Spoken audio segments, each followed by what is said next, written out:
নমস্কার। কি নাম আপনার? নিখিল রতন সাহা। নিখিল রতন সাহা। আপনি কি করেন?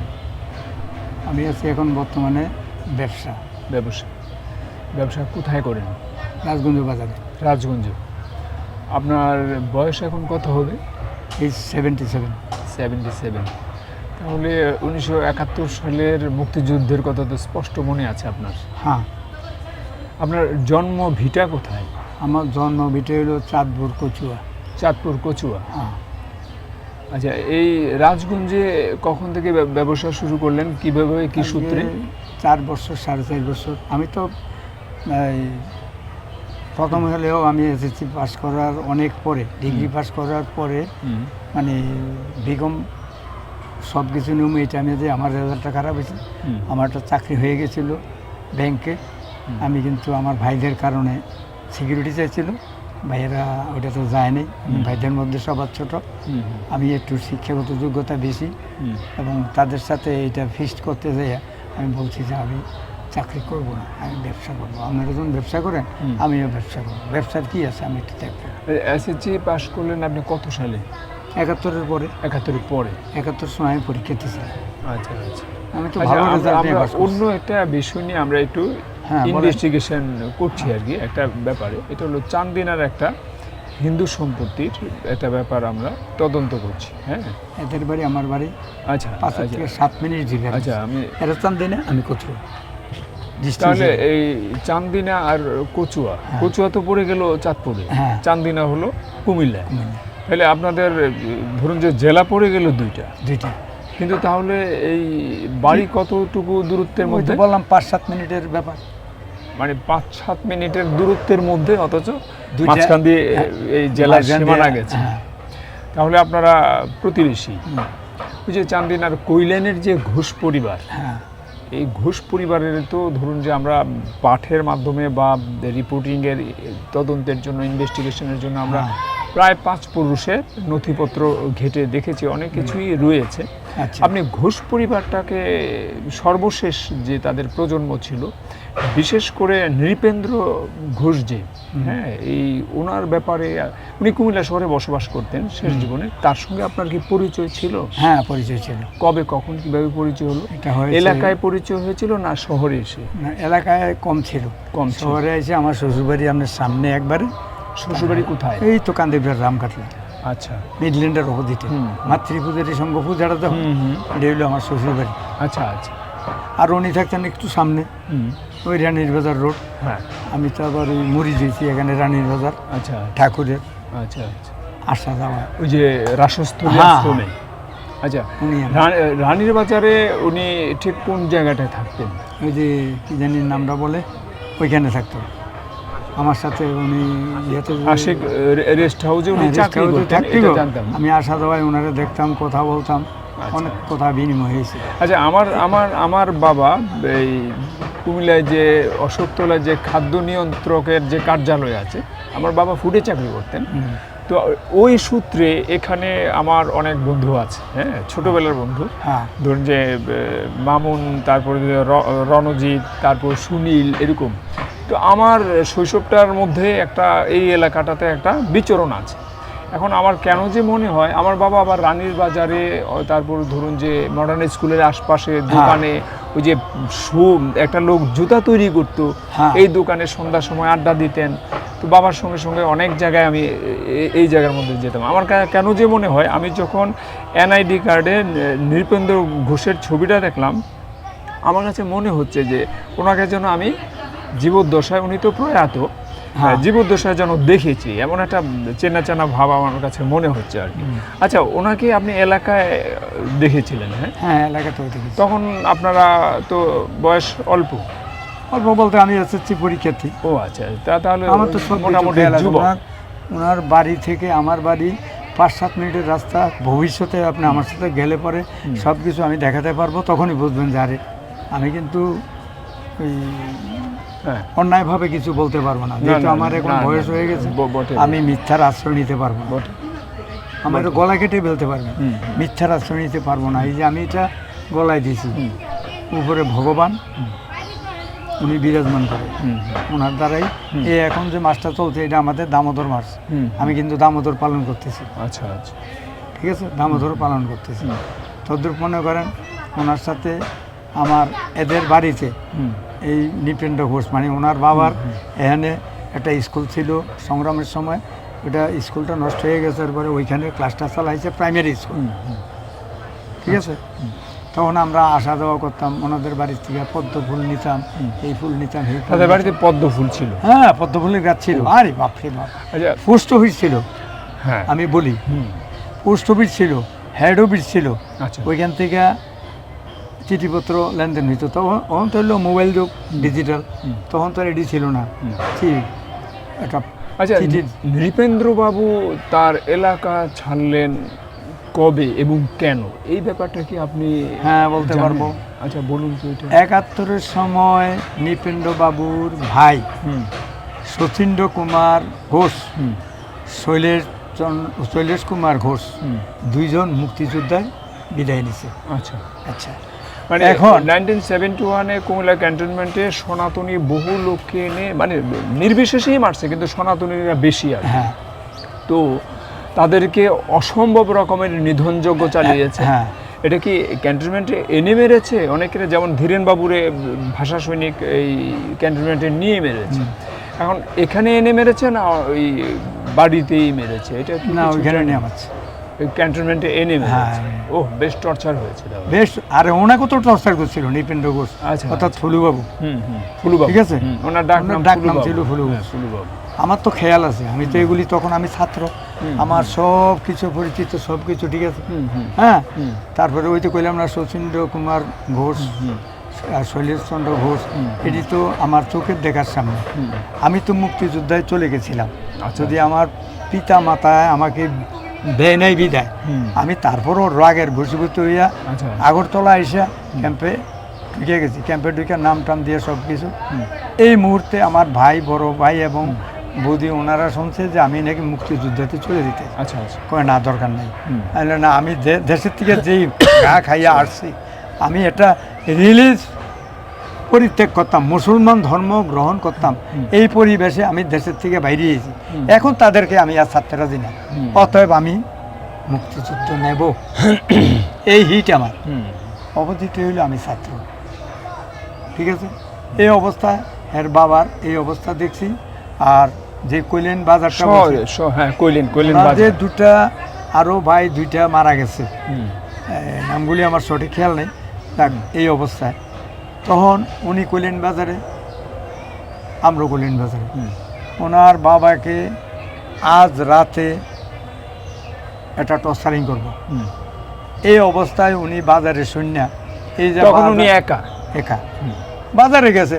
বাজার কি এখানে আর সরি, এটার ভিতরে বাড়ির থেকে বাড়ির বাজার দূরত্ব, এর দূরত্ব, স্যাপ ফেলাইলে স্যাপটা শুকাবে না, এইটুকু স্বামীর ভিতরে উনি বাড়ি চলে গেছে। আর কাহারও কিছু বলে নেই। ওই রাতের আধারে ভূমি সব কিছু ফালিয়া রেখে কোথায় কুমিল্লা। আচ্ছা, এরকম ঘটনা তো সারা দেশে, বাংলাদেশে শত সহস্র লক্ষ লক্ষ ঘটনা। বিশেষ করে ধরুন নোয়াখালীর 46-এর যে দাঙ্গা, হ্যাঁ, রায়ট, এরপর তো 47-এ ভাগ হয়ে গেল, 48-এও দাঙ্গা হলো, পাকিস্তান পুরো সময়টা ব্যাপী হলো। তারপর 71-এর পরে দেশ স্বাধীন হওয়ার পরে ভাবা গিয়েছিল হয়তো এই অবস্থাটা কমবে বা এটা আর হবে না, কিন্তু তা তো হলো না। তো আপনি এখন যে ঘটনাটা বললেন, এটা কি যুদ্ধের পরবর্তী ঘটনা? হ্যাঁ, যুদ্ধের পরবর্তী ঘটনা। হ্যাঁ, বাবারে যখন নাকি হ্যাঁ ইয়েতে নিয়েছিল তখন আর কি। তো এখন না, আমরা তো এই আশা করেছিলাম মুক্তিযুদ্ধের যে চেতনাটা ছিল, হ্যাঁ, এটা একটা অসাম্প্রদায়িক চেতনা ছিল। আমরা ধর্ম বর্ণ নির্বিশেষে আমরা একটা দেশ রাষ্ট্র গঠন করছি। এই রাষ্ট্রটি একটি রক্ত স্নাত দেশ, এখানে 30 লক্ষ মানুষের রক্ত আছে। সুতরাং আমরা মূল ভিত্তিটা কি ছিল যে ধর্ম বর্ণ নির্বিশেষে আমরা একটা রাষ্ট্র তৈরি করছি। রাষ্ট্র হলো, কিন্তু তারপরও অসাম্প্রদায়িকতা প্রতিষ্ঠিত হলো না। তা আপনি এখন যে ঘটনা বললেন, আমার এরকম অসংখ্য ঘটনা জানা আছে, কিছু দেখাও আছে, হ্যাঁ। আর কিছু আমি নিয়ে লিখেছি। কিন্তু আপনি এখন যে ঘটনা বললেন এটাও মুক্তিযুদ্ধের পরবর্তী ঘটনা। হ্যাঁ, তাহলে অনেক দুঃখ যে দেশ স্বাধীন হওয়ার পরে তো এই ঘটনা ঘটার কথা ছিল না। এবং আমি এমনও লোকের সাক্ষাৎকার নিয়েছি যারা বলছেন যে যদি জানতাম দেশ স্বাধীনের পরে এই পরিণতি ঘটবে, তাহলে ওই যে শরণার্থী হয়ে যে গিয়েছিলাম, হ্যাঁ, ফের আর আমরা ভারত থেকে ফিরি না। কিন্তু ফিরে আমরা ভুল করে ফেলেছি। যারা গেল আমাদেরকে বাসস্থান দেওয়ার জন্য ওই সরকার হ্যাঁ, আমাদেরকে বলেছিলেন। বাসস্থান দেওয়ার জন্য সব কিছু রেডি, কিন্তু আমাদের পিতৃভূমি ছেড়ে যে সেখানে চলে গেছি জীবন নির্বাহ করার জন্য। এবং আমাদেরকে, আমি যেই ক্যাম্পের ভিতরে টাকা কামাইছি, আমি তখন ছাত্র কিছু এই ব্যবসা আমি রেডি পারতাম না। আমি ছাত্র, আমি এটি পারবো না। আমি চলে গেছি এখন ডিমের ব্যবসা। আগরতলা থেকে ডিম কিনে নিতাম আপনার ইয়েতে বিশালগড়, আগরতলাই এনে না পাইকারি, বক্সনগর বর্ডারের থেকে পাইকারি কিনে আনতাম, এনে এখানে পাইকারি দিতাম। প্রতি আলিতে 50 পয়সা। আমি 4টা ডিম বেচলে আমি 50 পয়সা লাভবান।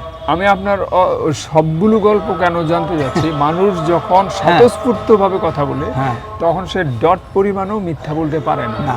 কারণ বানিয়ে বানিয়ে এইগুলি আসবে না। ভাবে বলা যায় এই না। লেখা তো এবং আপনি এখন যে কথাটা বলছেন, আপনার বেঁচে থাকলে আবার 5 বছর পরে গিয়ে বললে আপনি একই রকম বলবেন। হ্যাঁ।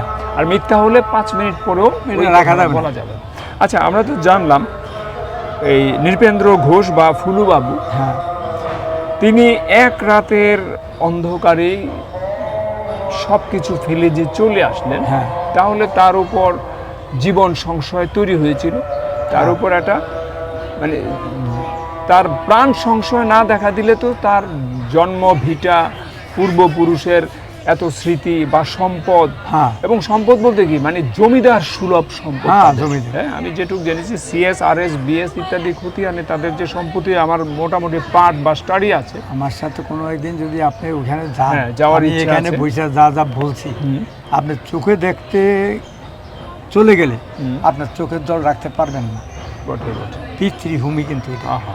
আমার যে পিতৃভূমি, আমি যে বলছিলাম যে আমি মুক্তিযুদ্ধ চলে যাব, আমার এই 3টা বোম এমনি সামনে রেখে আমার বলে আমার দেশের পৈতৃক মুসলমানেরা হয় আজকে রাতের ভিতরে মুসলিম ধর্ম গ্রহণ করবা, না হয় তুমি চলে যেতে হবে। আমি সময় দিয়েছিলাম 1 সপ্তাহ। হ্যাঁ। 1 সপ্তাহ সময় দিয়ে 3 দিনের মাথায় আমি পিতৃভূমি ফালিয়ে, যেমন উমানার বাবার মতো পিতৃভূমি ফালিয়ে চলে আসতে বাধ্য হয়েছি। আচ্ছা, একটা বিবিসির একটা রিপোর্ট আমি অনেক আগে পড়েছিলাম, এটা হলো নোয়াখালী দাঙ্গার সময়, দাঙ্গার পরে তো মহাত্মা গান্ধী আসলেন, হ্যাঁ, 2 মাস ছিলেন, এবং উনি সবাইরই কিন্তু অহিংসার কথা বললেন। এবং যারা উনি ওই যে ছাগল নিয়ে গেছে, এই কথা আমরা জানি, ছাগলগুলো কাটা হয়েছিল। উনি অহিংস ছিলেন, উনি নিরামিষ ভুজি ছিলেন, কিন্তু ওনার খাবার টেবিলে সবাই মাংস পরিবেশন করে খেয়ে ওনাকে অসম্মানিত করেছিলেন। এবং আরও অনেক ঘটনা ঘটেছে, উনি ব্যথিত হয়েছিলেন। তো ঠিক উনি যখন চলে যাবেন, যারা একটু নেতৃস্থানীয় সনাতনী ছিলেন, তারা তখন আবার বিহারের দাঙ্গা লেগে গেল। এর আগে ক্যালকাটা কিলিংস হলো। তো বিহারের দাঙ্গার পরেই কিন্তু নোয়াখালীতে এই রায়ট হলো। হিন্দুদের এখানে জমিদারকেও মারা হয়েছে নৃশংসভাবে, তার মেয়েদেরকেও অনেক কিছু করা হয়েছে, এটি আমরা জানি। কিন্তু গান্ধীকে, মোহনদাস করমচাঁদ গান্ধীকে, এই মহাত্মা গান্ধীকে প্রশ্ন করা হয়েছিল, সনাতনী নেতৃবৃন্দ প্রশ্ন করেছিলেন যে আপনি তো চলে যাবেন, আপনি বিহারে যাবেন, দাঙ্গা থামাবেন, চেষ্টা করবেন, অহিংস তত্ত্ব প্রচার করবেন, কিন্তু আমরা এখানে এই কচুকাটা হওয়ার পর আমরা কি করব? তো এই সত্যতা, কেউ এটা বলে যে সত্যতা যাচাই হয়নি, কেউ বলছে যে এটা একেবারে যাচাই হওয়া সত্য তথ্য। উনি নাকি বলেছিলেন পথ একটাই, হয় তোমরা এই ভূমি ছাড়ো অথবা তোমরা ইসলাম ধর্ম গ্রহণ করো। ওই আমার কাহিনীটা, কারণ এখানে যদি থাকো তোমরা ধর্ম রাখতে পারবে না, আর যদি প্রাণ বাঁচাতে চাও, ধর্ম রাখতে চাও, তাহলে জায়গা ছাড়ো, আর থাকলে তোমরা মুসলিম হয়ে থাকো। তো যদি কথা সত্য হয়, আর এই কথা যদি মহাত্মা গান্ধী বলে, তাহলে এর চেয়ে বড় নেতা তো ভারতবর্ষে আর এই কেউ নাই। 100 বছরে কেমন কেউ নাই। তো এই যদি ওনার হয়, মতামত হয়, মন্তব্য হয়, তাহলে আমরা যারা সাধারণ মানুষ তাদের পরিণতি তো আর ব্যাখ্যা করার প্রয়োজন নেই। তাহলে এই ফুলুবাবু চলে এলেন সব কিছু নিয়ে। এখন উনি তো এলেন, কিন্তু আবার ভারতেও গেলেন না। না, মানে দেশের প্রতি ভালোবাসাটা দেখুন, চাইলে যেতে পারতেন, ভারত চাইলে যেতে পারতেন, কতবার কিন্তু বলছি, দাদা, উনি নিরাপদ দূরত্বে এলেন, সম্পদের মায়া ত্যাগ করলেন, হুম, আর ফিরে গেলেন না, না, উদ্ধারেও চেষ্টা করলেন না, না। থানা পুলিশ করলেন না, মনে করলেন আমার যেহেতু ঘর আছে, সংসার আছে, হ্যাঁ, ভবিষ্যৎ প্রজন্ম আছে, সন্তান আছে, সুতরাং তাদের জীবনকেও এই সম্পদের, আমার সম্পদ উদ্ধারের চেষ্টা করে তাদের জীবনকে আমি সংশয়ে ফেলতে পারি না, তো গেলেন না। কিন্তু এখন এই যে সম্পত্তিগুলো পড়ে আছে ওখানে, এই সম্পত্তির প্রকৃত মালিক কে? ফুলুবাবু ওয়ারিশ যারা, তারাই তো, তারাই। উত্তরসূরি, তারাই। কিন্তু তারাও এটা এখন এক্সাম্পল, আমি যেমন, আমরা চার ভাইয়ের ওয়ারিশ হইয়া আমরা চারজনে হুম, আমাদের পিতৃ সম্পদ পাইছি, হুম, কেউ দিতে হয়েছে না, অটোমেটিক হ্যাঁ এরাও পাবে। হ্যাঁ পাবে, কিন্তু এখন তো তাদের দখলে নেই। না, বিষয়টা হয়েছে এখন চলে গেছে আরেক দখলে। হুম, এখন ওইটাকে উদ্ধার করতে হলে অনেক হ্যাঁ থাকতে এটা হবে। কঠিন একটা অভিযান। হ্যাঁ, কঠিন হ্যাঁ, একটা কঠিন একটা অভিযান। 71-এর গন্ডগোলের মতো। হ্যাঁ, এক্সাম্পলটা হলো 71-এর গন্ড মতো হুম। হয়ে গেছে। এখন ওটাকে কিন্তু অনেক আমার কিছু কথা দরকার। হলো এই সম্পত্তিটা তো 100% বৈধভাবেই তাদের। হ্যাঁ, আপনার সারটা আমাকে দিয়ে দিলে আমার, হ্যাঁ, আপনি না দেওয়া পর্যন্ত তো আপনার। না, তো এখন আর আমি জোর করে নিলে তো হেওলা আরেক বিষয়। এইটাও হবে না। হ্যাঁ, এখন ধরুন যে এখন হয়তো এলাকার মানুষ জানে যে তারা হয়তো এলাকায় নেই, কিন্তু দেশে তো আছে। হুম, যতক্ষণ দেশে আছে, হুম, দেশের তার নাগরিকত্ব আছে, এনআইডি আছে, পাসপোর্ট আছে, বা দেশে বসবাস করে, ততক্ষণ পর্যন্ত এই ভূমির অধিকার তো তাদের। হ্যাঁ, কিন্তু এখন দখলে নেই। নাই। এখন দখল থেকে উদ্ধার করতে হলে কি করতে হবে? আইনে যেতে হবে। হ্যাঁ, হ্যাঁ, তো আইনে এই যে অভিযাত্রা, এটা দুঃসাধ্য এবং কঠিনও বটে। হ্যাঁ, কঠিন। এখন শহরে আপনার একটু স্মৃতিচারণ করুন যে ফুলুবাবুকে আপনারা এলাকায় জন্মভিটেও এক এলাকার ছিলেন, হ্যাঁ। প্রতিবেশী ছিলেন, হ্যাঁ, প্রতিবেশী ছিল। আর শহরে এসেও আপনাদের একটা কাছাকাছি হ্যাঁ। অবস্থানে বসবাস ছিল। তাহলে আপনি কি কখনো প্রশ্ন করেছিলেন যে ফুলুবাবু, আপনি না হয় চলে এলেন, আপনার সন্তানদের জন্য তো ভূমিটা, সম্পত্তিটা উদ্ধারের প্রয়োজন ছিল বা যাওয়া দরকার ছিল, এই সংক্রান্ত প্রশ্ন কি কখনো করেছিলেন? বা ওনার মতামতটা কি ছিল? না, আমি কিন্তু এ সময় প্রশ্ন করছি না, অন্য লোকের প্রশ্ন করছে। ওরে। যেমন আমার এক শিক্ষক শ্বশুরবাড়ি, এটার সামনে এই যে অভয় আশ্রম, হুম, এই জায়গাগুলি তো মহেশাঙ্গনের মহেশাঙ্গন। অভয় আশ্রমের এখানেই ওনার বাড়ি, এখানেই আছে। হুম, হুম, এই আমার শিক্ষক, ওনার মেয়ে বিয়ে করছে, এই ওনার এক ছেলে আছে এখানে, এই কাচ্চানি গালিবাড়ির সামনে। হুম। হ্যাঁ, কি নাম ছেলের, মনে আছে? ছেলের নাম হলো আপনার মৃত্যুঞ্জয়। মৃত্যুঞ্জয়। হ্যাঁ। পুরো নামটা বলুন তো। পুরো নামটা হলো, আচ্ছা না বলছি আমি, আচ্ছা আরে সকালে না তার দুই বোনের লোক এনে কথা বললাম আসছে। আচ্ছা আচ্ছা মৃত্যুঞ্জয় দেবনাথ। দেবনাথ। হুম। আচ্ছা আচ্ছা। এখানে ইন্দ্রনীল হুম হুম হোমিও, হুম হুম। একেবারে কাছাকাছি, আচ্ছা আচ্ছা। একেবারে কাছাকাছি রিলেটিভ। তাহলে আমরা কখনো ওনারও একটু বক্তব্য সংগ্রহ করবো আর কি। তাহলে আপনি ওই ইন্দ্রনীলের? হ্যাঁ, না, সে বলতে পারবে না। পারবেন। আচ্ছা, তার বাবা, মা না না, বলবে। তাহলে এই ফুলুবাবুকে কেউ কি এই প্রশ্নটা নিশ্চয়ই কেউ করেছে যে আপনি সম্পত্তিটা তো দরকার, আপনি না হয় নিরাপদ দূরত্বে চলে আসছেন যেহেতু প্রাণ সংশয় দেখা দিয়েছিল, কিন্তু আপনার সম্পত্তিটা তো দরকার। আপনার সেটা আপনি এটা করতে পারেন। উনি হয়তো ওনাকে এমনই ভয় দেখিয়েছিল। না, ভয়টা খুব বেশি ভয়াবহ দেখেছি। কুইলেন বাজারের থেকে ওনাকে আজকে রাত্রে অপদস্থ করবে, প্রয়োজনে তাকে ওই যে দুই ভাইকে হত্যা করে ফেলছে, ওইভাবে এই পরিণতি ঘটবে। আরও পরবর্তী ভাইও করছে, তো এটা যে করবে না, ওনার কি, উনি তো একটু যত বড়ই ব্রিলিয়েন্ট ছিল, হুম, ঠিক আছে, ছবি দেখলে দেখছেন, হ্যাঁ দেখেছি। কিন্তু আসলে কিন্তু এতটা সাহসিকতা না ছিল না, সাহসী একটা লোক। আর একটা ব্যাপার, আমি আমি আমি আমি ধরুন যে আমি যুদ্ধ শরণার্থী 1971 সালে যুদ্ধের সময় যারা এই ভারতে গিয়েছিলেন, হ্যাঁ, তাদের অনেকে তো বেঁচে ছিলেন, তাদের অনেকের সাক্ষাৎকার আনতে আমি গিয়েছিলাম বা এখনো যাই। হুম, তো আমি একবার এই আপনাদের ওদিকে নিমসার সৈয়দপুরের দিকে নেমে দক্ষিণ দিকে গিয়ে কামারবাগ একটা জায়গা আছে, কামারবাগে গিয়ে আরেকটা কী যেন একটা গ্রাম, আমি ভুলে গেছি এখন, আমার নোট আছে, গিয়ে এক এই পরিবারকে পেলাম, সুনীল বাবুর বাড়ি। তো সুনীল বাবু গিয়ে জানলাম যে সুনীল বাবু সাক্ষাৎকার আনতে গিয়েছিলাম, যে যুদ্ধে ওনার একটা নির্মম অভিজ্ঞতা ছিল। হ্যাঁ, তো সুনীল বাবু গিয়ে শুনলাম যে যুদ্ধে উনি মারা গেছেন। তো আমি গেলাম, এই মারা গেছেন না, যুদ্ধে মারা গেছেন না, সরি, সুনীল বাবু, আমি যে গেলাম 2021-এ, 2020-এর ডিসেম্বরে উনি মারা গেছেন। তো আমি তো আসলে ওনার মৃত্যুর খবর জানি না। তো সুনীল বাবুর বউকে পেলাম, সুনীল বাবুর বউর সঙ্গে কথা সুনীল বলতেছি। বাবুর বাড়ি কি চান্দিনা? চান্দিনা না, এটা বুঝলেন? না, এটা অন্য জায়গার গল্প বলতেছে, ও আচ্ছা, কামারবাগ, আচ্ছা, আচ্ছা, না, কামারবাগ, বুঝছি। এটা কালীবাজার আমার দিকে friend যেতে। এখানে ওই কুইলেনের মানে আচ্ছা, আমি যে কথাটা বলছি, তো কামারবাগে গেলাম আমি এই সুনীল বাবুর সাক্ষাৎকার আনতে গিয়ে জানলাম যে উনি মারা গেছে, যুদ্ধের অভিজ্ঞতা জানতে হলে। হ্যাঁ। অনেক তো বেঁচে আছে, যুদ্ধের অভিজ্ঞতাটা সংগ্রহ করা।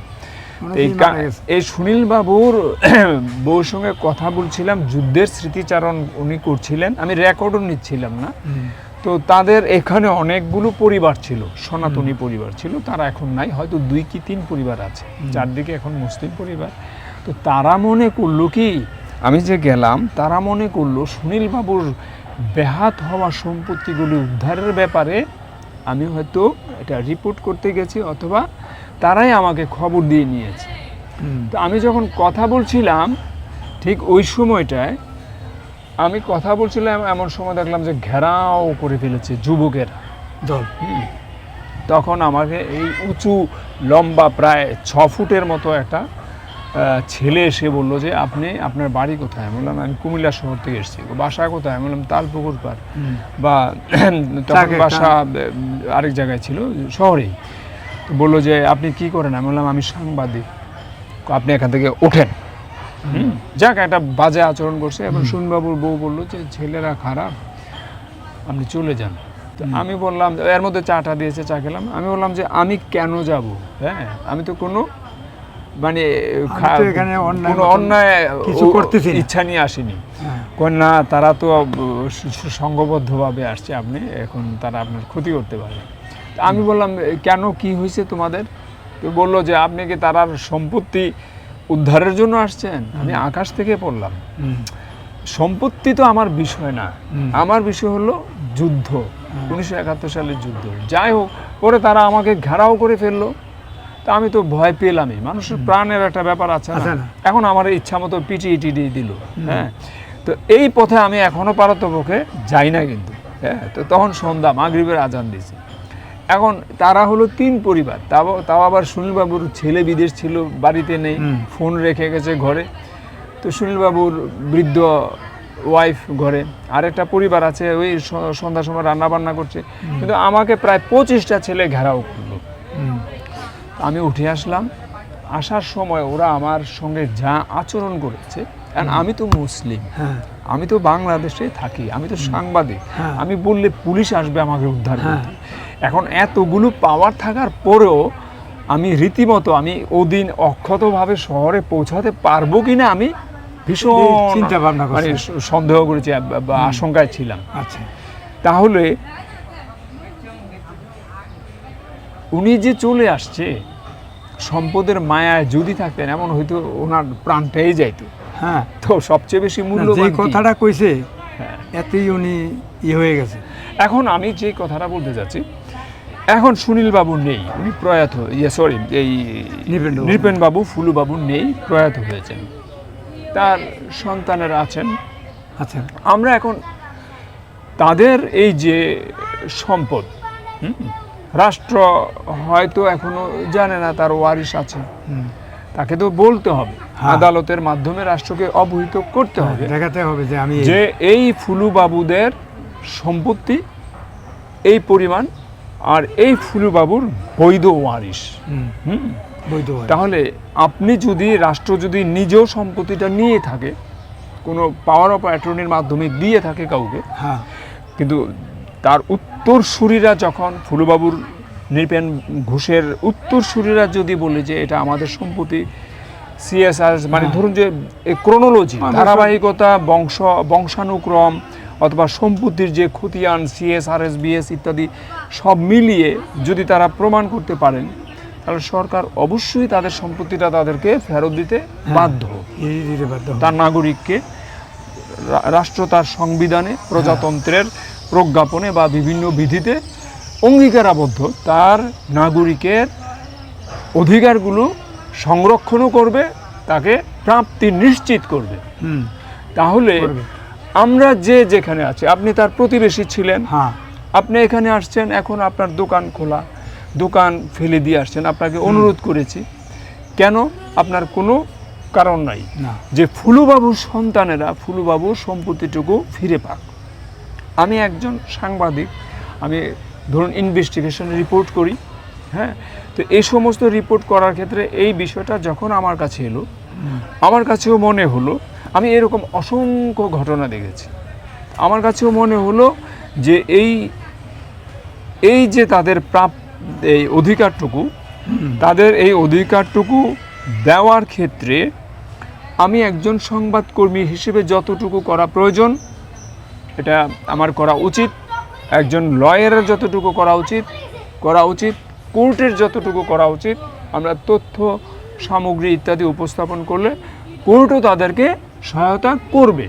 কিন্তু করবে যে, এখন আমাদেরকে তো এটা প্রমাণ করতে হবে যে এই নথিপত্রী আলোচনা বা আমাদের যাবতীয় উপকরণ, তথ্য উপাত্তের ভিত্তিতে আদালতকে, রাষ্ট্রকে প্রমাণ করতে হবে এই সম্পত্তি তাদের। যেহেতু একটা প্রক্রিয়ার মধ্য দিয়ে কি হয়েছে, সম্পত্তিটা বেহাত হয়েছে। আমি বলেছিলাম সেদিন, ওই যে সংস্কৃতি ফুলুবাবু সেদিন মানে এলাকা না ছেড়ে উপায় ছিল না, এবং এখন মনে হয় এলাকা ছাড়াই তার সঠিক সিদ্ধান্ত ছিল। যখন প্রাণ সংশয় দেখা দেয়, তখন ওই বলা হয় যে যদি কোনো উপায় থাকে পলায়নের, তাহলে পালাও, তবু প্রাণ রক্ষা হোক। কেননা সবচেয়ে বেশি মূল্যবান কিসে? মানুষের প্রাণ।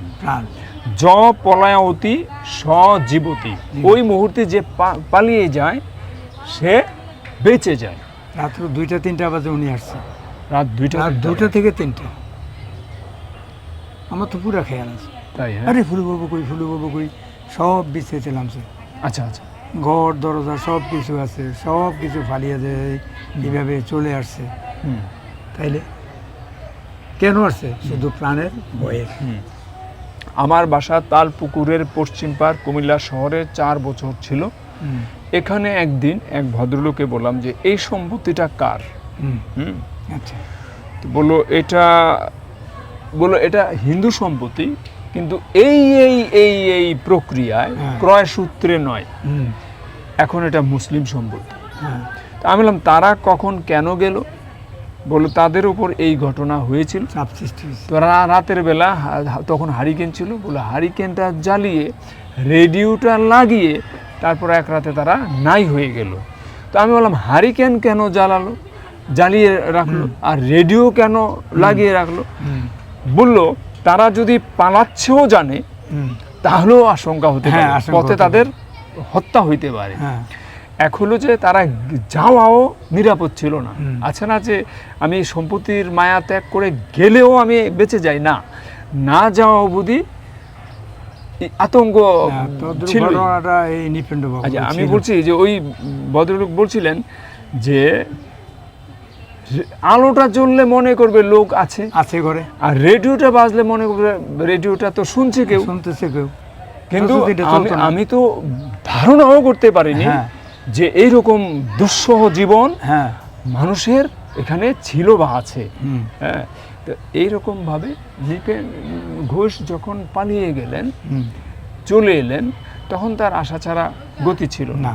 আর এখন আমাদের আসলে সম্মিলিত একটা প্রচেষ্টা, যে যার অবস্থান থেকে থাকা উচিত, যে তারা যেন তাদের সম্পত্তিটা পুনরুদ্ধার করতে পারে। হুম। আচ্ছা, সর্বশেষ আপনি কি আপনার এলাকায় এর মধ্যে আর গেলেন? না, আগামী সপ্তাহে যাওয়ার একটা মানে কোনো উপলক্ষ একটা আছে? উপলক্ষটা হলো আমার নিজের জন্যে। হুম। এই ফাঁকে আমার ভাতিজা কাকার সাথে যখন দুই চারটা কথা হয়েছে, এই ফাঁকে দেখি আমি কিছু কালেকশন করতে পারি কিনা। আচ্ছা, তাদের ওখানে কি কি আছে এখন? ধরেন পুকুর ছিল, দিঘি ছিল, পোস্ট অফিস ছিল, বাড়ি ছিল, আপনি বলছেন পদ্ম পুকুর ছিল বা পুকুরে পদ্ম ছিল, হ্যাঁ, হ্যাঁ। শাপলা ছিল, এখন তার এইসব নাই। না, এই তো ভরাট করে ওই যারা দখল করছে খাইয়ে বলেছে। এবং কিন্তু এই যে শ্মশান ছিল, মন্দির ছিল, এগুলির কোনো ভগ্নাবশেষ? মন্দিরটা তো এখনো আছে, বিরাট আচ্ছা। বড় মঠ। আচ্ছা, ওখানে হিন্দু অধিবাসী এখন কেমন আছে?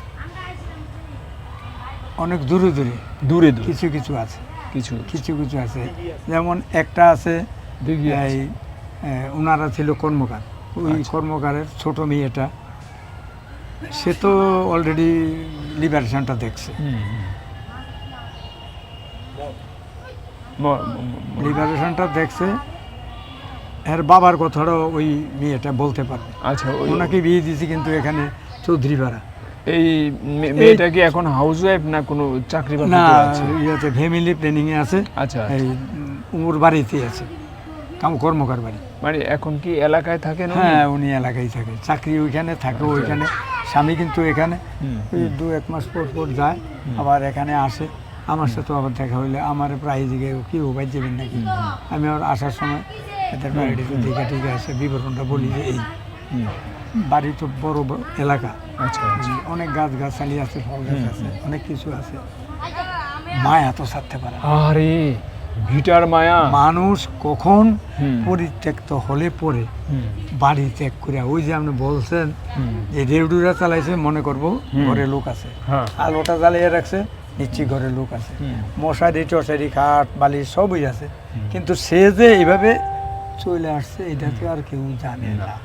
থাকলে যে ওনাকে ক্ষতিগ্রস্ত করবে এটা ওর শিওর।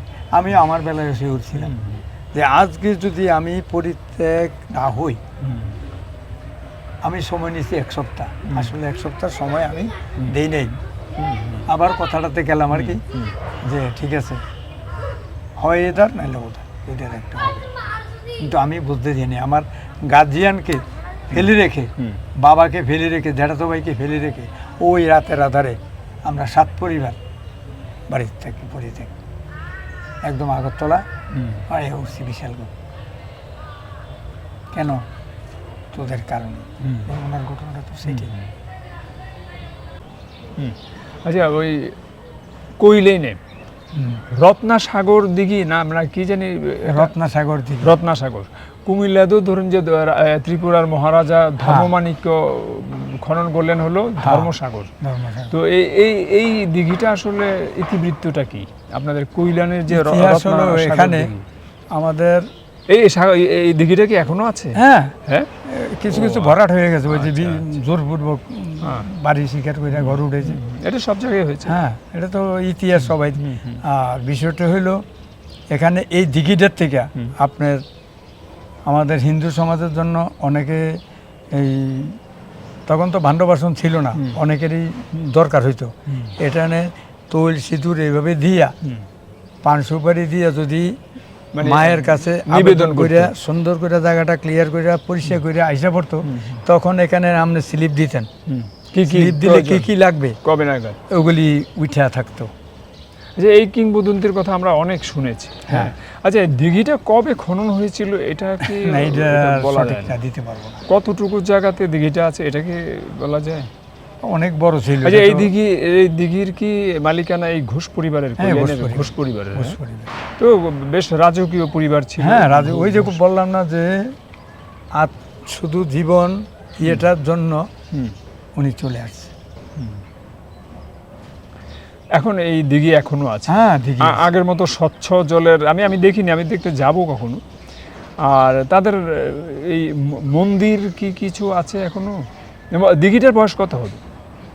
সব আমি ধারণা দিতে পারি। আচ্ছা, মন্দির পুরনো মন্দির আছে ওখানে? পুরানো মন্দির যে মঠটার কথা বলতাম ওইটা আছে, মঠ মানে সমাধি আর মন্দির। এটা নতুন করছে না, ওটা সমাধি মন্দির না, এমনি একটা মঠ। মন্দির করছিল তারা, কি কারণে অনেক কিছু কারুকার্য ছিল।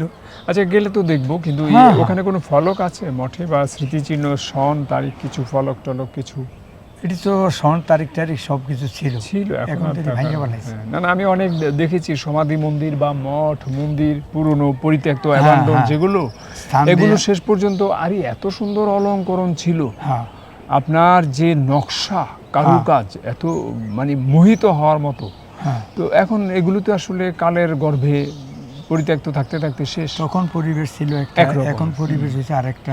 ইয়েস। যেমন মনে করেন এক্সাম্পল স্বরূপ আমাদের এই যে এই রামঘাটলার সামনে যে আওয়ামী লীগের আমলে কি কি জিনিস কি করে গেছে, এখন এটি সব শেষ। আচ্ছা, এটা তো একটা রাজনৈতিক ব্যাপার, কিন্তু রামঘাটলা বা হাট। রামঘাট নিয়ে আমি রিপোর্ট করেছি। এই যে এই ঈশ্বর পাঠশালার যে গ্রন্থাগারিক ছিলেন ইন্দ্র কুমার সিংহ, হ্যাঁ, সিংহ স্যারের কাছে আমি প্রথম বাংলা ভিশন টেলিভিশনের এক প্রোগ্রাম ডিরেক্টরকে নিয়ে এলাম। এই সাক্ষাৎকার প্রচার হয়েছে 2006-এ, হ্যাঁ, 18 ডিসেম্বর 2006 প্রচার হয়েছে। তো ওই প্রোগ্রামে আমি এখানে গাইড ছিলাম। তো পরে 2007 সালে ইন্দ্র কুমার সিংহ স্যারের আবার আমি পার্সোনালি সাক্ষাৎকার নিয়েছি। হ্যাঁ, এটা ওই আমরা তখন যে ছিলাম ওই যে মহেশাঙ্গনের ওই হ্যাঁ। যে ঈশ্বর পাঠশালার মাঠে বুঝছি, হ্যাঁ। মাঠে নিয়েছি। পরে আবার 2008-এ এসে আমি অনেক ফুটেজ হারিয়েছি, মানে চক্রান্ত সব জায়গায় আছে। আপনি যখন একটা ভালো কাজ করতে যাবেন, আপনার পিছে 10টা লোক লাগাই হ্যাঁ, থাকবে, এখন বিপরীত থাকবে। 1 হলো অর্থ নেই, 2 হলো সংগঠিত নেই, 3 হলো সংখ্যায় কম। আপনি ধর্মের সংখ্যায় কম, আমি চিন্তায় সংখ্যায় কম। তো এখন সব কিছু মিলে সবগুলো কাজেই বাধা। হ্যাঁ, বাধা। আমরা এখন এই মুহূর্তে যেখানে দাঁড়িয়ে আছি, এটি হলো রামমালা ছাত্রাবাস, এই মহেশাঙ্গনে হ্যাঁ, মহেশাঙ্গনে অবস্থিত কুমিল্লা শহরে। এই রামমালা ছাত্রাবাস, আমরা এখানে যে পরিত্যক্ত ভবনগুলো আছে, হ্যাঁ, এগুলোর মতো বিমলেন্দু নারায়ণ মজুমদার এক খুব একেবারে তার প্রজ্ঞা অসাধারণ। উনি আর ইন্দ্র কুমার সিংহ স্যারকে এনে আমি টেলিভিশনের ক্যামেরা নিয়ে এই প্রতিটা ভবনের ভেতরে পুরনো তালপাতার পুঁথিসহ যা কিছু আছে এগুলো সংরক্ষণ করে আমার প্রেজেন্টেশন ছিল। এটা 2008-এর কথা বলছি, সব হারিয়ে গেছে। মানে ফুটেজগুলো নেওয়ার পরে এই ফুটেজের পেছনেই লোক লেগে গেল। আমার কাছে নেই টাকা দিলে আবার আমি পারতাম, কিন্তু অত টাকা তো আমার নেই, আমার কাছে যৎসামান্য খরচের টাকা ছিল। মানে সবগুলো কাজে কিন্তু বাধা পড়ে। তো এখন এই যে আপনার প্রক্রিয়াগুলো প্রতি জায়গায় ব্যাহত হয়। তো আপনি শেষ যে কথাটা বলছিলেন রত্নাসাগর দিঘি, এখন আদি নিদর্শন কি আছে? আর আপনি শেষ কবে গিয়েছিলেন ওখানে বলুন তো? আপনার তো যাওয়া আসা আছে। আমার বাড়ির থেকে বেরিয়ে যেতে এই জায়গাগুলি পার হয়ে যাইতো। আচ্ছা আচ্ছা, ঠিক আছে। আমাদের বাড়ির পাশ দিয়ে যেহেতু রাস্তা এটা, আমার বাড়ির পাশ দিয়েও রাস্তা এটা, তো অটোমেটিক আমি এখান দিয়ে আসতে হয়, এখান দিয়ে যেতে হয়, এই আর কি। আচ্ছা, আপনি তো আমার সঙ্গে এখন কথা বলছেন, হ্যাঁ, আমি বলি বিজয়পুর শিবকালী বাড়ি, হ্যাঁ, বলে এখানে সদর দক্ষিণ এক হোমিও ডাক্তার, নাম হলো ঋষিকেশ চক্রবর্তী। বিজয়পুর, হ্যাঁ, বিজয়পুর বলতে এই জেলখানা বাড়ি পার হয়ে শিবকালী বাড়ির কাছেই। তো ঋষিকেশ চক্রবর্তীর সঙ্গে আমার অন্ততপক্ষে 5, 7, 8 বছরের পরিচয়। কিন্তু উনি একদিনের জন্য আমাকে দেখলে চা খাওয়াবে, কথা বলবে, সময় দিবে, একদিনের জন্য একটা শব্দ আমাকে রেকর্ড করতে দেয়নি। বললো এত বেশি ক্ষতিগ্রস্ত হয়েছি, আর এই ক্ষতির কথা প্রমাণও রাখতে চাই না। হ্যাঁ, ঠিক আছে। মানে একটা মানুষ কতটা পাথর হইলে পরে এভাবে বলা সম্ভব? মানে সব জায়গায় আমরা আমাদের মূল রিপোর্টিংটা হলো এই মুহূর্তে কৈলান, চান্দিনার কৈলানের ঘোষ পরিবারের বিষয়টি আসছি, আমরা এখানে আসছি। জগন্নাথ মন্দিরে গেলাম, সম্পত্তি বেহাত, ওই যে ভগবতী প্যারা ভান্ডারের যে মালিক ছিলেন ঝুনুবাবু, তারে আমি সুনির্ধারিত 10টা প্রশ্ন করেছিলাম। উনি আমাকে বললেন, চা খাবেন না মিষ্টি খাবেন? চা খাই মিষ্টি খাই সবই খাইতে পারি। বললো যে চা খাইলে মিষ্টি খান চা খান, এই সমূহ প্রশ্ন করার প্রয়োজন নাই। আপনি প্রশ্ন করলো আমি উত্তর দিব না। আমি বললাম যে আমি রেকর্ড করব না। কিন্তু আমি কি জন্য আসলাম? আপনি অন্তপক্ষে আমাকে এমনিই বলেন যারা এগুলো দখল করেছে, এখন আপনারা তাদের বিরুদ্ধে আইনি ছাড়া আর আইনি ব্যবস্থাও যাচ্ছেন না। কোথাও আইনি ব্যবস্থা যাচ্ছেন, কোথাও যাচ্ছেন না। আচ্ছা, কেন যাচ্ছেন না? কারণ আপনাদের তো ইচ্ছে করলে আমি উত্তর দিব না। ঝুনুবাবু মারা গেছে, হ্যাঁ, তো কিছুদিন আগে উনি আমার বলছে আমি উত্তর দিব না। আমি বললাম আমি তো রেকর্ড করছি না, আমি লিখবও না। আপনি আমাকে বলেন, আমার জানার জন্য বলেন। তো আমি মনে করি আপনার একটা মহৎ উদ্দেশ্য আছে, আপনি একজন ভালো মানুষ, আপনি সাহসী বলবো না, প্রাণ সংশয় সবার আছে। প্রাণ যখন সংশয়ে পড়ে তখন কারোরই সাহস থাকে না, সহজে থাকে না।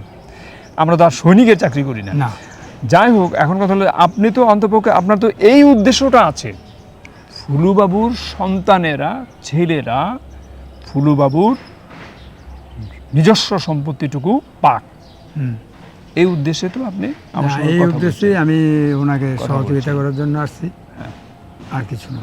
আচ্ছা, তাহলে ওখানে আদি নিদর্শন কি আছে? আর মন্দির আছে এখানে দিঘির পাড়ে একটা মন্দির আছে, এটার পেছনে একটা মাঠ আছে, আরে মঠ আছে, আর জায়গাগুলো তো উলট পালট করে ফেলাইছে বিভিন্ন লোক। আচ্ছা, ছোটবেলায় যে দেখা গ্রাম, আর এখন আমি বলছিলাম যে আপনি সর্বশেষ কবে গেলেন, কয় মাস আগে গেলেন? আমি আষাঢ় মাসে ওখান থেকে গিয়ে আসছি এবার। হ্যাঁ, এখন হলো কার্তিক মাস। যাওয়ার অনুভূতিটা তো অন্যরকম। অনুভূতিটা আমি তো 2-4 মাস পরই যাইতাম, সমস্যা নেই। এই তো আমার বাড়িঘর আছে, আর এখানে পড়ে গেছি বিশেষভাগ যে রাজগঞ্জ যে দোকানটা নিছি, দোকানটা ডেইলি মনে করেন আমার 500 থেকে 600 টাকা খরচ আছে। দোকান ভাড়া, বিদ্যুৎ বিল, বাজার পাহারাদার, সব মিলিয়ে। আচ্ছা, এখানে আপনার বাড়িটা পড়লো কোথায়? এখানে বাড়ি নিজের বাড়ি না? না, ভাড়া থাকেন? বাসা ভাড়া। আমি তো 9 বছর আগে, 9টি বছর আগে এই আপনার বিশ্ব রোড পোদ্দার বাজার সেই বল্লভপুরে উঠছি, এই বাড়ির এই যন্ত্রণা। ওই যে দাদার কথাটা আমাকে প্রশ্ন করলেন, ওই যন্ত্রণার জন্য আমি ওইখানে সাইড নিয়েছি যে তোমাদের এখানে আমার। কিন্তু শ্রীবল্লভপুরে আপনি কখন গেলেন? 9 বছর আগে। আমি শ্রীবল্লভপুরে গেছি, এখানে কিছু বসতি আছে তো, এবং ওখানে মন্দির থেকে পুরোহিত থেকে শুরু করে সবারই আমি মন্দিরের পাশেই আমার বাসা, উনিও ঠাকুর। ওখানে একটা বড় একটা মন্দিরের ভিতর দিয়ে খুব সুন্দর একটা, এটা ইদানিং যেমন এটা কি ছিল আমার তো খেয়াল আছে। হ্যাঁ, আমার একটু মনে আছে। 4 বছরের উপরে হয়েছে এখানে ডেইলি সকালবেলা আপ ডাউন, কটা ফুল নেই একটু হাঁটি। এটা ধর্ম বিষয়ে আমরা কয়েকজনে ধর্ম সম্বন্ধে আলোচনা করি, কিন্তু কোনো রাজনৈতিক নয়। এখানে আসা কোনো রাজনৈতিক নয়। কয়েকটার আমি থ্রেডিং দিই, ব্যাংকে চাকরি করে অমুক করে দেশ অমুক হবে এটি বাদ দেন। এখানে আসছেন ধর্ম সম্বন্ধে নিয়ে, ধর্ম সম্বন্ধে কথা বলেন। এখানে আধা ঘন্টা কাটান, 2 ঘন্টা কাটান, সমস্যা নেই। আমি তো জাস্ট 7টা পর্যন্ত এখানে থাকি, কারণ এখন বেলা হয়ে যায় অনেক, আমি চট করে চলে যাই দোকানে। তাহলে আপনার এখানে বাড়ি না? না, মানে আপনি ভাড়া থাকেন? বাসা ভাড়া। আপনার ছেলে মেয়ে কে আছে? আমার ছেলে মেয়ে তারা 3 জন, ওয়ারিশ 3 জন। ছেলে মেয়ে আছে? ছেলে মেয়ে নেই। ছেলেরা দের নাম কি? ছেলের নাম হলো বড়জন চন্দন কুমার সাহা, ওই গুমতি হসপিটাল ওইখানে আছে। মেজজনের নাম এখানে যাত্রী দেখবেন সাত্তার খান কমপ্লেক্স, অবধিতে পায়ে সুজ। কি নাম? জুতো দোকান।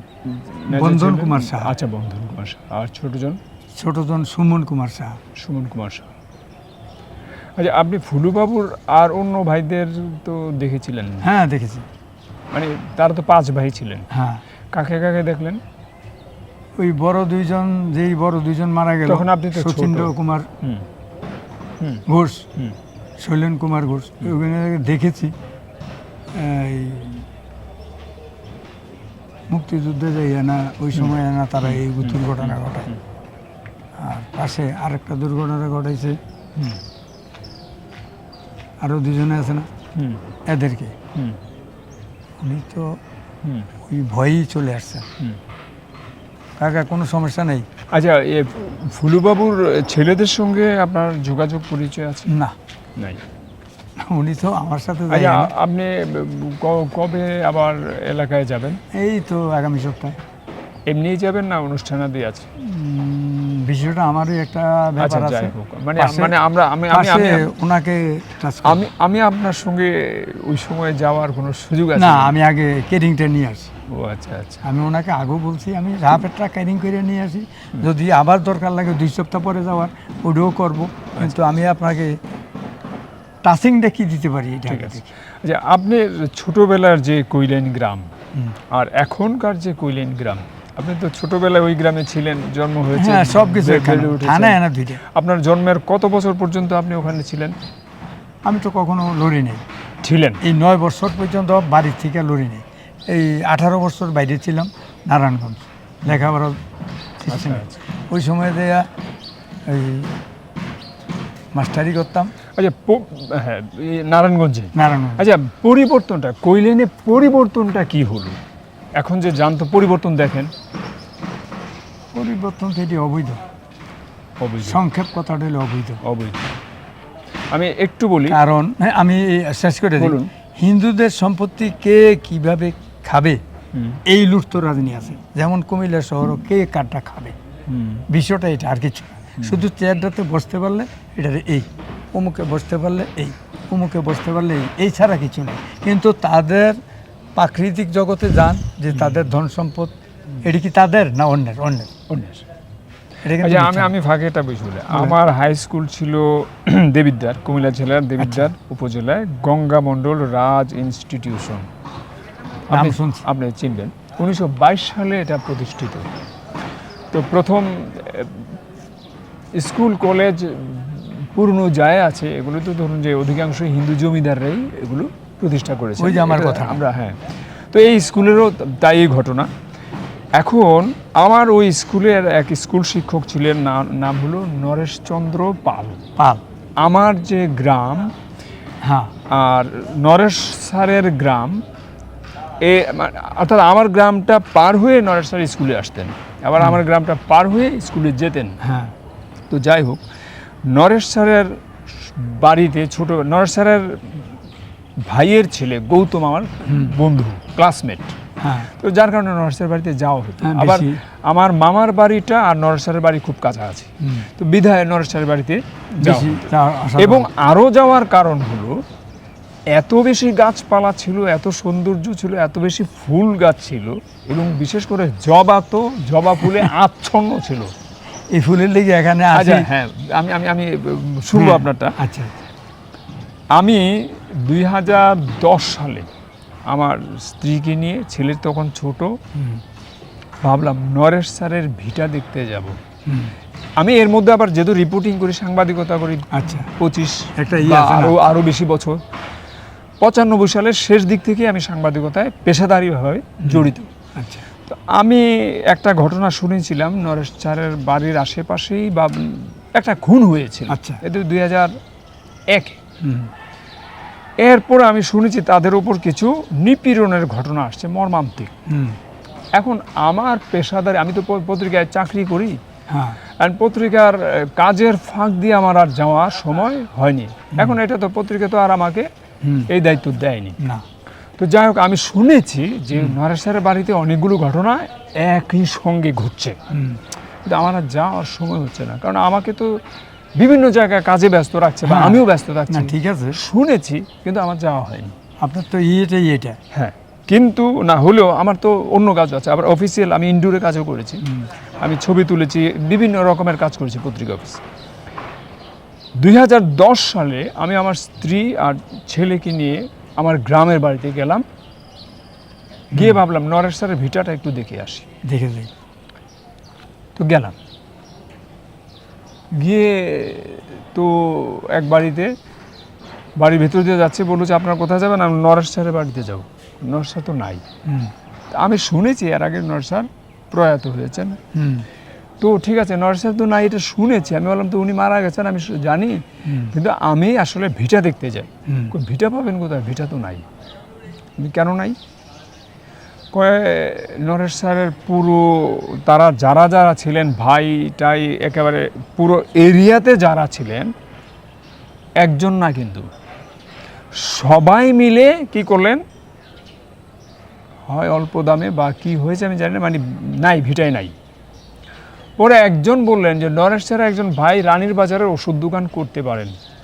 ও আমার স্কুল শিক্ষকই, নরেশ স্যারের আরেক কলিগ মৃণাল স্যার ছিলেন, উনি বললেন রানীবাজার, খোঁজ করে আমি আর পাইনি। আরেকজন বললেন যে উনি ভারতে চলে গেছেন, ইত্যাদি ইত্যাদি। যাই হোক, তো পরে আমি ভিটার কাছে গিয়ে দেখলাম যে শুধু বাড়িঘর, নতুন টিনের বাড়িঘর, গাছপালা কিছু নাই, বাঁশঝাড় নাই, ওখানে দুইটা বড় বড় দিঘি আছে, দিঘিগুলো আছে। আমার আর মন সায় দিল না, আমার স্ত্রীকে বললাম যে চলো ফেরত যাই, আমার এখন দেখলে এটা কষ্ট লাগে। তো আমরা ফেরত এলাম, চলে এলাম। কিন্তু আমার পরে আবার মনে হলো যে স্যারের ভিটায় এলাম, কিন্তু ভিটাটা দেখলাম না। এটা আরও কয়েক বছর পরে, এটা 2010-এর কথা বলছি। 2018-তে আবার গেলাম, ছেলে তখন বড় হয়েছে একটু। হ্যাঁ, আবার ওই পরিবারে গেলাম যে পরিবারে প্রথম উঠলাম। গিয়ে এবারও গিয়ে দেখি যে বাড়ি ঘর, এবার এই পাকা বিল্ডিং টিল্ডিং, টিন শেড, ঘর টর ইত্যাদি আশেপাশে। সারের ভিটায় কিন্তু আমি আর যাচ্ছি না। পরে আবারও আমি পথ থেকে ফিরে আসলাম। কেন আসলাম আমার জানা নাই। আমার কাছে মনে হলো যে এগুলো কি হলো, এগুলো কেন হলো, কারা করলো। আমার আর সারের ভিটায় কিন্তু আমি আর যাচ্ছি না। তো 2022 সালে আমি আমার স্ত্রীকে নিয়ে আবার গ্রামের বাড়িতে গেলাম। গিয়ে এবার মেয়েটা একটু বাড়িতে আসার জন্য হইচই করছে, অর্থাৎ সে হয়তো স্নান গোসল করবে, তার তাপ লাগছে, দেখবে নভেম্বরের ঘটনা। তবুও যাক, মেয়েটাকে নিয়ে আমার ওয়াইফ চলে আসলো। আমি ছেলেকে নিয়ে, অপূর্ব, তারে নিয়ে বললাম আজকে আমি আর তুমি সারের ভিটায় যাব, একটু দেখবো। তো বাপ ছেলে দুজনে গেলাম। যাওয়ার পর যে জন্য এত কথা বলা, এগুলি অপ্রাসঙ্গিক। আমার রিপোর্টিংয়ের সঙ্গে এটা সম্পৃক্ত না, আবার এটার যোগসূত্রও আছে। একটা ঘটনার সঙ্গে আরেকটা ঘটনার মিলও আছে, টান আছে। আমার ছেলেকে নিয়ে গেলাম। যাওয়ার সময় গিয়ে এমন জায়গায় একটা এত ব্যয়বহুল একটা মসজিদ দেখতে পেলাম, আমি হয়ে গেলাম। পুরো এলাকাটার মধ্যে একটা মসজিদ মাদ্রাসা ছিল না। কোত্থেকে আসলো এই মসজিদ?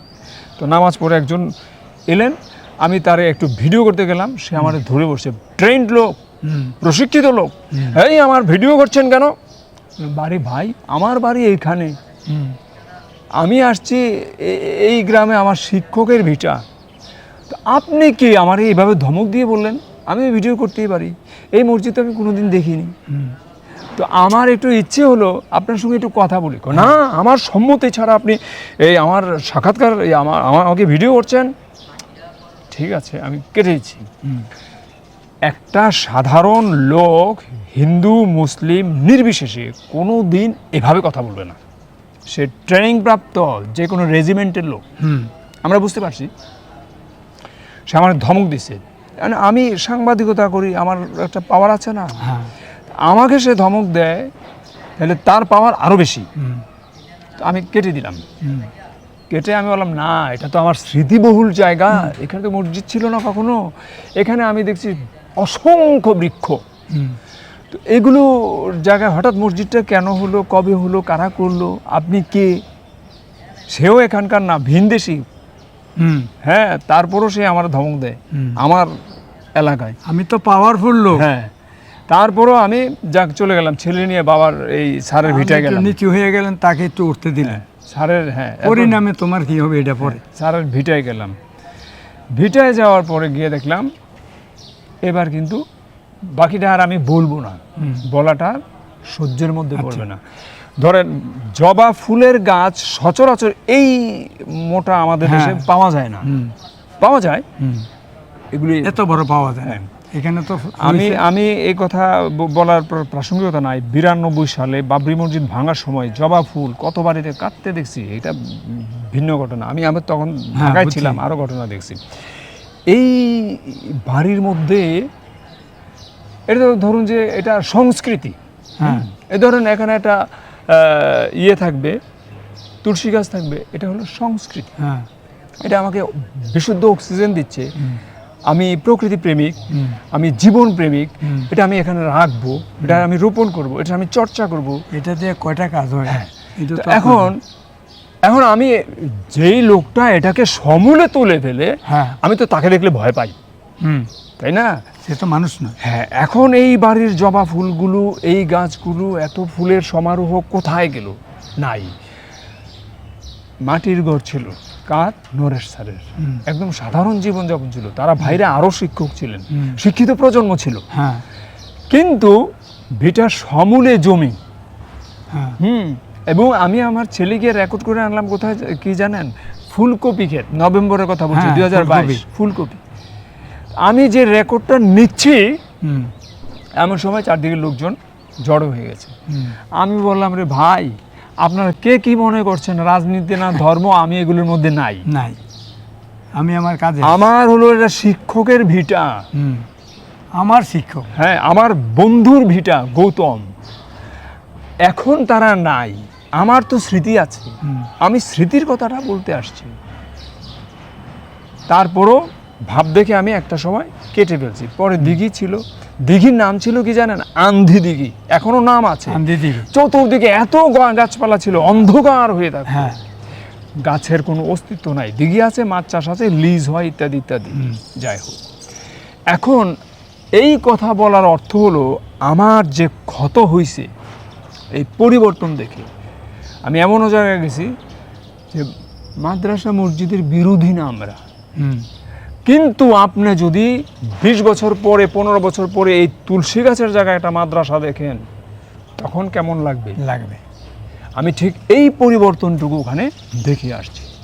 এই জন্যই আমি বললাম যে আপনি যে এখন আপনার আগের গ্রামে যান, আপনি সেই পরিবর্তনটা কীরকম দেখেন। পরিবর্তন তো ঢুকে গেছে, হুম, তাই না? আমূল পরিবর্তন হয়ে গেছে।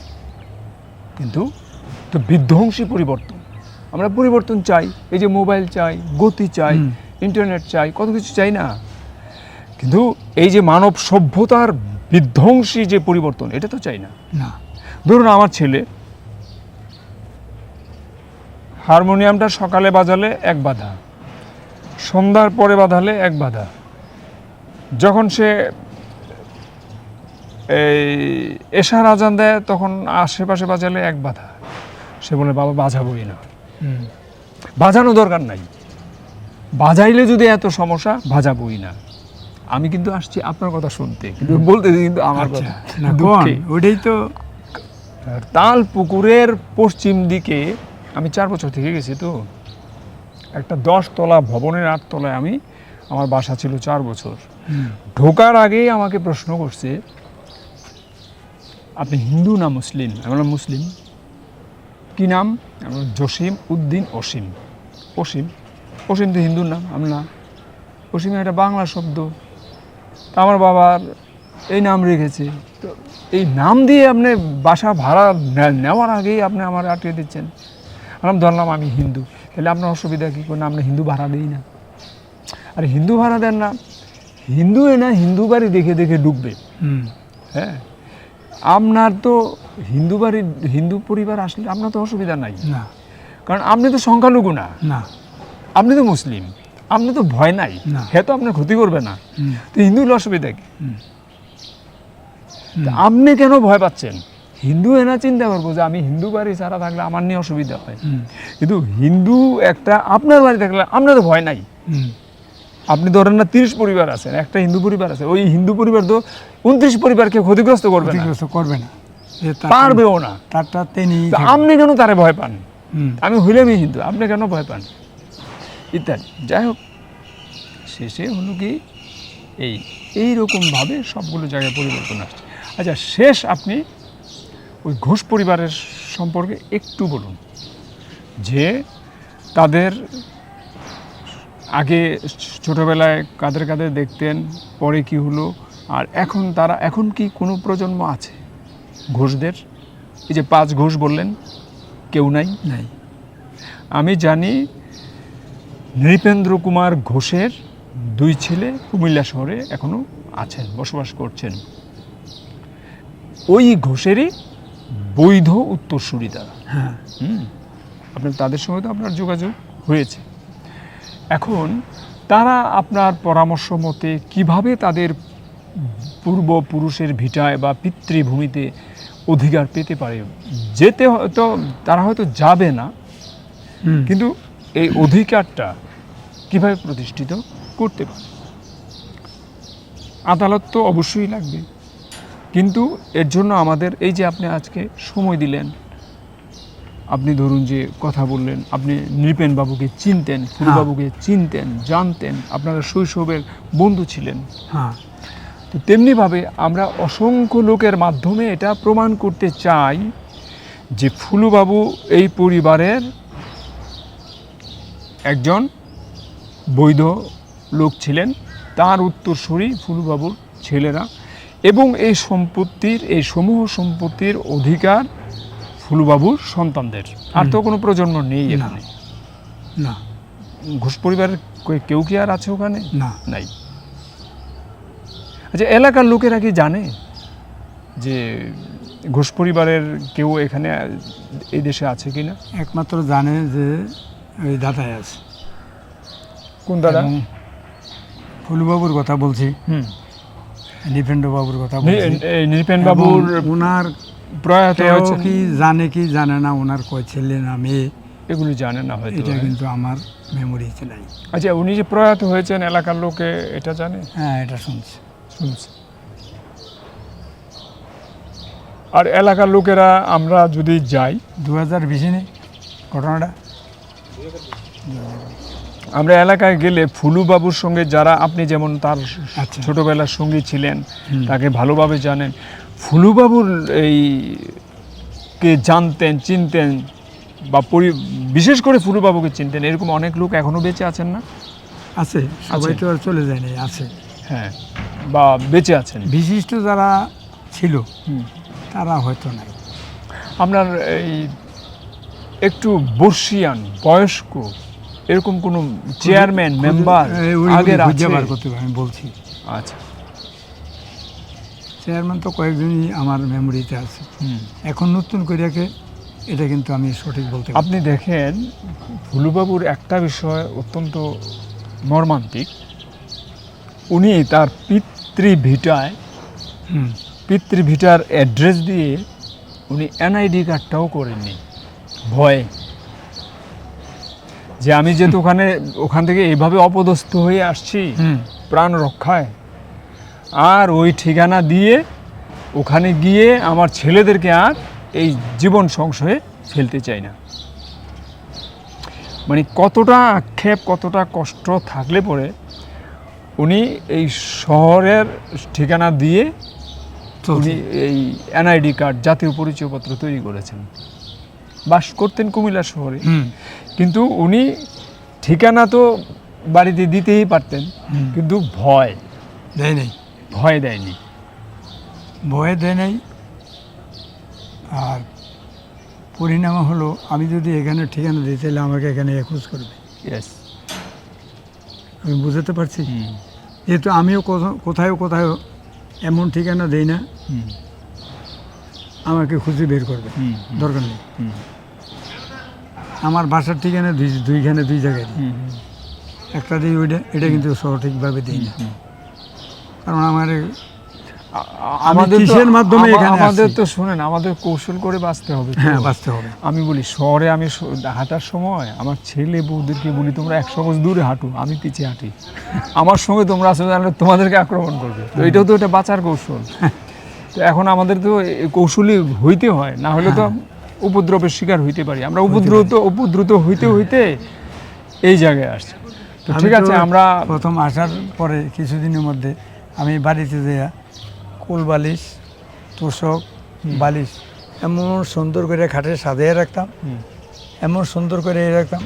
রাত্র 12টার পরে বাড়িতে যাইতাম, বাড়িতে থাকতাম না, বাড়িতে শুধু রাত্রে ঘুমাইতাম। পরিশেষে একটা হলো যে আমি যে একা বাড়িতে আসি, একা বাড়িতে থাকি, অকারেন্স কিছু হলে তো কিছু পাবে না, এরা তো সব শহরে, 3 ছেলে শহরে, ও শহরে, শ্বশুরবাড়ি শহরে, না এটা আমি চেঞ্জ করতে হবে, এটা চেঞ্জ করলাম, পরে আর থাকবো না। কিছু কিছু লোক বলছে তোর তো উপরের থেকে ইঞ্জিন ফালাইয়া দিয়ে নষ্ট করে দিব, অথবা যে কোনো একটা এই মেডিসিন দিয়ে তোর আগুন লাগিয়ে দিয়ে শেষ করবো। একটু ব্রেনে ঢুকছে, হতে পারে, হতে পারে, হবে এটা ভাবিনি, হতে পারে। এবার চেঞ্জ করলাম, বাড়িতে থাকবো না, অন্য কারো জায়গায় আশ্রয় নিয়ে থাকি। ঠিক আছে দাদা, ভালো থাকুন, আবার পরে আপনিও ভালো থাকেন। আমি যেই কথাগুলি বলছি আমি নিজে আগে কিছুটা করে নিই, তারপরে আমি আপনাকে নেব। ওনাকে আমি বলছি আমি নিজে একটু কুদ্দুর সেটেলমেন্ট হই। ওকে। কারণ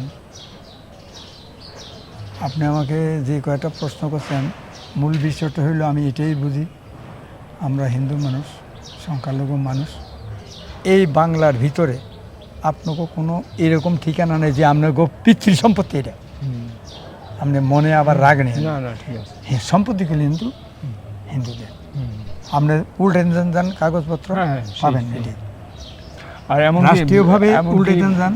এই যে এটারে এখনো বলে কি জানি কয়, এখনো তো এটারে বলে না, কুমিল্লা বলে না, কাগজপত্র আছে কি ত্রিপুরা, মেঘনার পূর্ব পার পর্যন্ত ত্রিপুরাই বলে। কোনো এক সময় বলছে যে মেঘনার পূর্ব পার পর্যন্ত এটা ভারতের অংশই থাকবে। কেমন বলছিলাম যে আঙ্গুর তো লয়ে যান না, আমরা দৌড়ানি খেতাম না, ভালো কথা। আচ্ছা, ওই যে কথা বলতেছিলাম নৃপেন্দ্র কুমার ঘোষ যে চান্দিনার কৈলেনের, তো এখন আমরা কৈলেনের এই ফুলুবাবু মানে নৃপেন্দ্র কুমার ঘোষের ডাক নাম হলো ফুলুবাবু, আপনি যে জানেন। এখন ফুলুবাবুর ছেলে উনি, ওনার কি নাম আপনার পুরো নাম? আমার নাম হচ্ছে অর্ধেন্দু বিকাশ ঘোষ, ডাক নাম হচ্ছে অভি। আচ্ছা, এই অভিদাকে কি আপনি চেনেন? পূর্বে চিনতাম না, এখানে। আচ্ছা, উনি সেই ফুলুবাবুর, আমি তো জানতাম না, কিন্তু আসলে কিন্তু এদিকটা। আপনারা কয় ভাই? আমরা দুই ভাই।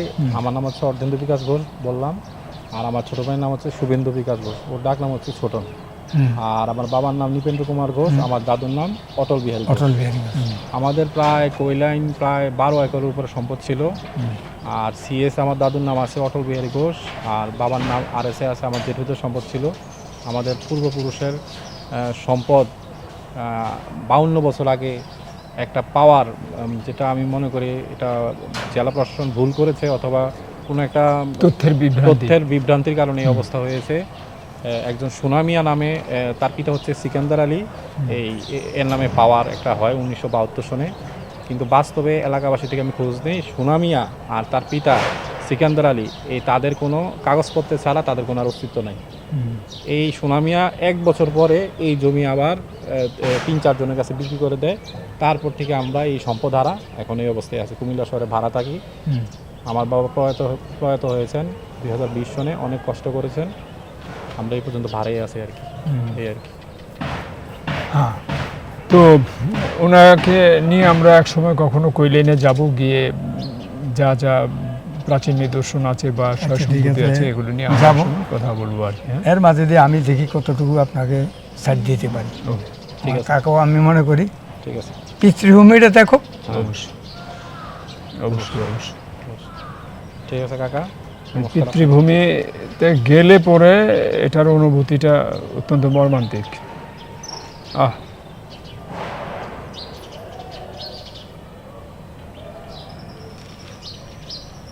আমিও আমার তদ্রূপ আজকের মানুষ,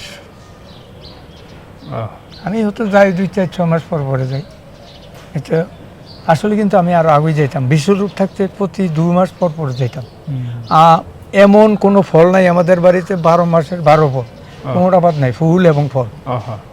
এখন মানুষের লুটপাট করে খায়। ওই যে কতক্ষণ আগে বললাম আমাদের সম্পদ করে দিয়েছে, কিরে কিছু করেছে, হ্যান তেন না। এই প্রতি বছর জমিগুলি লাগিয়ে দিয়ে টাকাটা নিয়ে আসি, আমরা পারতাম না, রাখো টাকা দেয়। তো এটার জন্য একটু আগ্রহী ছিল। আর 2 মাস পরে তো জমি আবার লাগাবো, 1 বছরের মধ্যে তাদের ধান কাটা শেষ হইলে তারা বাদ, আবার রাখতে হইলে নতুন করে রাখতে হবে। এইভাবে চলছে। গাছালি আপনি যদি ওইখানে যান, এদের বাড়িও দেখবেন, আমার বাড়ি 120-এ 3.5 কানি বাড়ির এরিয়া আমাদের। ও এমন কোনো ফুল ফল গাছ নাই, জি নাই। পুকুর নাই, নিজস্ব পুকুর একটা। সব থেকেও এখন আমাদের না থাকার বাড়ির মতো। মাঝখান দিয়া বাথরুম। আমার দাদু একটা ব্রিজ করছে, ব্রিজের 3 বার ভাঙছে, একবারও নাম ঘুষাইতে পারে না, আমার দাদুর নামই বলে। 3-4 চেয়ারম্যান 5 চেয়ারম্যান গদে গেছে, ঠিক করছে, কিন্তু ঠিক করে পরিশেষে আমার দাদুর নামই রয়ে গেছে। এত সুনাম ছিল। এত সুনাম, প্রভাবশালী লোক আমরা, কিন্তু আমরা কারো ক্ষতি করিনি। ঠিক আছে, আজকে আমরা বলুন। ঘা খাইছি, দেইনি, ওই যে কতক্ষণ আগে বললাম, ঘা খেয়েছি যথেষ্ট, ঘা দিইনি। কিরে কিছু করছে না, পারবো না। আর আমার ছেলেরা বলে, তোমার বাড়ি তুমি যে দাও, আমরা যাবো না। এদের মামার বাড়ি এখানে, জন্মস্থান, তিনজনই এখানে জন্মগ্রহণ করছে, এই ইয়েতে সদর হাসপাতালে। তো ঠিক আছে, আজকে আচ্ছা, ঠিক আজকের আছে। জন্য এখানে রইল আজকে। নমস্কার। ওকে।